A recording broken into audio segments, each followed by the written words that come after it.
नमस्कार मंडळी, आम्ही दोघी जावा या चॅनलमध्ये तुमचं सर्वांचं खूप खूप मनापासून स्वागत आहे.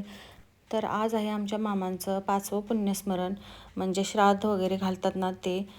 तर हे आमचं 5वं पुण्यस्मरण आहे आणि पहिल्या 3 पुण्यस्मरणाला आम्ही म्हणजे असं पाहुणे वगैरे जास्त सांगून गल्लीत गावातले लोक सांगून आम्ही मोठं केलं होतं.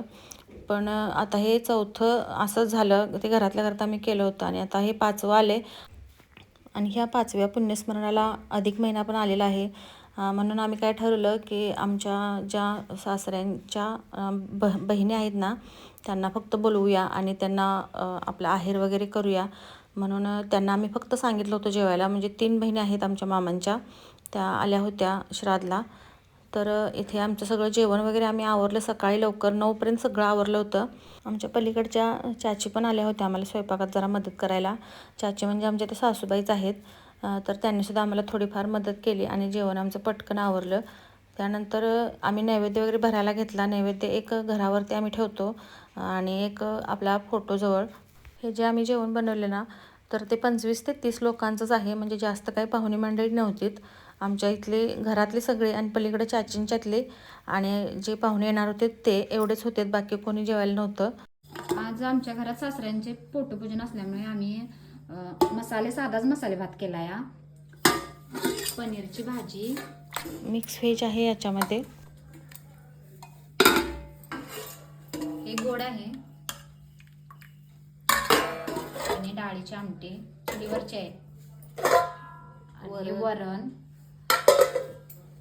आणि हे निवडासाठी ताट भरलेलं आहे. आणि किरकोळच म्हणजे आईंच्या तिघीजणी नंदा येतात, त्यांनाच फक्त सांगितलंय आणि ते आता येणार आहेत. आधी पोटपूजन आम्ही आवरून घेणार आहे. अजूनही खेडेगावात म्हणजे घरावरती निवड ठेवायची पद्धत आहे. तुमच्याकडे आहे का कमेंटमध्ये नक्की सांगा. आम्ही पण आज पोटपूजन असल्यामुळे मामांचे निवड बाहेर ठेवणार आहे. म्हणजे प्रत्येक वेळेला आम्ही ठेवतोच. कोणताही सण आला तरी पोळीचा सण हा असला की आम्ही घरावरती नैवेद्य ठेवतोच. तुम्हाला माहिती आहे का हो, म्हाळाच्या महिन्यात पहाटे सूर्योदय व्हायच्या अगोदर दही भाताचा नैवेद्य वरती ठेवतात आणि आमंत्रण देतात. म्हणजे तुम्ही नंतर आम्ही जे स्वयंपाक करणार आहे तो जेवायला तुम्ही या, असं आपल्या पूर्वजांना ते आमंत्रण देण्यासाठी नैवेद्य ठेवायचा असतो. पहा, म्हणजे तो फक्त दही भात ठेवायचा असतो आणि नंतर ते बाकीचं सगळं करायचं असतं नैवेद्याचं. म्हाळाच्या महिन्यातलं सांगते नाही मी. हे आत्ताचं आमचं श्राद्ध आहेत, हे म्हाळाचा महिना नव्हे. खरं तर श्राद्ध असो किंवा म्हाळ असू दे किंवा तुमचा कोणताही सणवार असू दे, तर हे नैवेद्य अगोदर घरावरती ठेवला पाहिजे आणि तो ठेवल्यानंतर आपले पूर्वज असतात ते जेवायला येतात असं म्हणतात. म्हणून आम्हीसुद्धा ही प्रथा पुढे चालवतो. तुम्ही असं करता का? प्लीज कमेंटमध्ये सांगा. स्वयंपाक झाल्यानंतर सगळे नैवेद्य वगैरे आम्ही भरून घेतलेत आणि फोटोपूजन अगोदर मिस्टरांनी भाऊनी करून घेतला होता. फोटोपूजनानंतर आम्ही नैवेद्य भरून नैवेद्य दाखवला, आरती वगैरे केली, सगळ्यांनी ओवाळलं, हळदी कुंकू वाहिलं. फोटोपूजनाचा सगळा कार्यक्रम आम्ही आवरून घेतला आणि पाहुण्यांची वाट बघत बसलो होतो. तर पाहुण्यांना आम्ही सांगितलं होतं 9 वाजेपर्यंत या म्हणून पूजायला वगैरे. पण त्यांना खूप वेळ झाला, त्यांची पण थोडीफार कामं होती घरातली शेतातली, त्यामुळे त्यांना यायला वेळ झाला. मग आम्ही सगळं आवरून घेतल्यानंतर थोडा वेळ आम्ही वाट बघत बसल्यानंतर लहान मुलं पण जेवायचे होतीत ना आमच्या घरातली किंवा पलीकडची चाचींच्यातली, तर त्यांना सगळ्यांना आम्ही अगोदर जेवायला वाढलं. पाहुण्यांना फोन सगळ्यांना परत केले होते, तर त्यांनी ते म्हटलेत की आम्हाला थोडा वेळ अजून आहे, आम्ही आता घरातून निघायला लागलो आहे. तर मग आम्ही त्या लहान मुलांना सगळ्यांना जेवायला वाढलं, आमच्यातल्या आणि चाचींच्यातल्या. तर त्यांच्याबरोबर भाऊ पण बसले होते आणि हे आणि पलीकडचे दाजी असे यांना आम्ही जेवायला वाढलं आणि आम्ही सगळेजण पाहुण्यांच्याबरोबर जेवायला थांबलो होतो. ही सगळी मंडळी जेवल्यानंतर थोड्या वेळाने पाहुणे मंडळी पण यायला सुरुवात झाली. तर गणेशवाडी ह्या आहेत गणेशवाडीच्या मावशी, म्हणजे यांच्या आत्ती, आमच्या सासूबाईंच्या नंदूबाई ह्या गणेशवाडीच्या आहेत. तर ह्या अगोदर आल्यात, यांनीसुद्धा ओवाळून वगैरे घेतलं. त्यानंतर पोर्लची पण आलीत, पोर्लचे काका मावशी किंवा त्यांची मुलं अशी ती सगळे आली होती. तर त्यांनीसुद्धा ओवाळून वगैरे सगळं घेतलं. आसगावात पण एक मावशी आहे, त्या पण आल्या होत्या. त्या मावशी आणि त्यांचा मुलगा असे ते दोघंच आले होते. हे पाहुणे आल्यानंतर ना, हे शूट करतेवेळी आम्ही दोघीजणी जावा गडबडीतच होतो, पाठीमागे कामात होतो आणि हे शूट मुलांनी घेतलं होतं. म्हणून याच्यामध्ये कोणी जर नसेल ना, तर त्यांनी राग मानू नका प्लीज.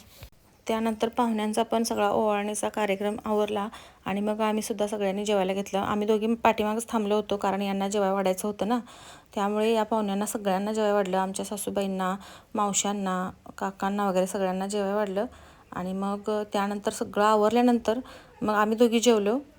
मग आमचं जेवण झाल्यानंतर आम्ही बाकीचे सगळे राहिलेली जी कामं होती, साफसफाई, फरशी वगैरे पुसून घेतली. तिथली पाठीमागची फक्त फरशी पुसायची राहिली होती, ती फरशी पुसून घेतली आणि आवरलं सगळं आणि मग गप्पा मारत बसलो होतो पहा. तर अशा ह्या तिघीजणी मावशी आमच्या आल्यात ना घरी, तर एवढी धम्माल होती आमची आणि एवढं दिवस कसा जातो ना तेच समजत नाही. आसगावची आणि पोरल्याची मावशी तर एवढे जोक्स मारतात ना, तर हसून हसून पोटात आणि तोंड आणि डोकं सगळं दुखायला चालू होतं. हसून हसून अगदी पूर्ण घायाळ होऊन जातं. तर हे सगळं आवरल्यानंतर पहा, गप्पा मारून झाल्या, जायची वेळ झाली, खूप वेळ झाला. संध्याकाळचे 4 वाजले होते. तर 4 वाजेपर्यंत त्या बसल्याच होत्या गप्पा मारत. त्यानंतर आम्ही त्यांच्या ओट्या वगैरे भरल्या. प्रत्येकीला एक एक साडी आणली होती आणि नारळ पीस वगैरे घालून हळदी कुंकू देऊन त्यांच्या ओट्या भरल्या. तर या आहेत आसगावच्या मावशी, मामांच्या आमच्या मधली बहीण, म्हणजे आमचे मामा थोरले. आणि त्यानंतर गणेशवाडीची मावशी आणि नंतर आसगावची आणि नंतर पोरल्याची, असे हे बहिणीभावंडं होते. त्यामधले आमचे मामा आता आमच्यासोबत नाहीत. या आहेत धाकट्या मावशी, मंदा मावशी, या पोरल्यात असतात. आता बघा ओटी भराय बसवले पाटावरती तरीसुद्धा त्यांचं तोंड बंद नाही. अशा ह्या अगदी अशा म्हणजे एवढ्या बोलत असतात ना, यांचं बोलून बोलून मला वाटते तोंड दुखत असेल, एवढ्या बोलतात या. या 2 मावशी आहेत ना, यांना 6 वार साडी लागते आणि त्या दुसऱ्या ज्या गणेशवाडीच्या मावशी आहेत ना, त्यांना 9 वार साडी लागते. या तिघींच्याही साड्या आम्ही कळ्यातून आणल्यात, माणिक कापड दुकानामधून. तुम्ही कमेंट करून विचाराल, तुम्हाला जर साड्या आवडत असतील तर तुम्ही नक्की विचाराल, म्हणून म्हटलं लागलंच सांगावं. तर या आहेत गणेशवाडीच्या मावशी आणि यांना 9 वार लागते पहा.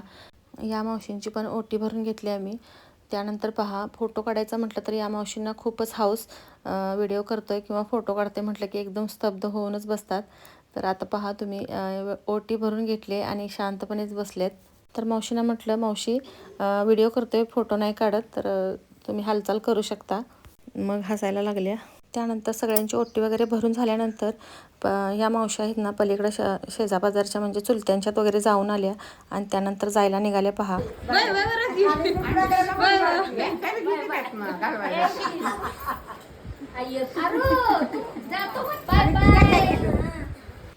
तर मंडळी, तुम्हाला व्हिडिओ कसा वाटला कमेंटमध्ये सांगा.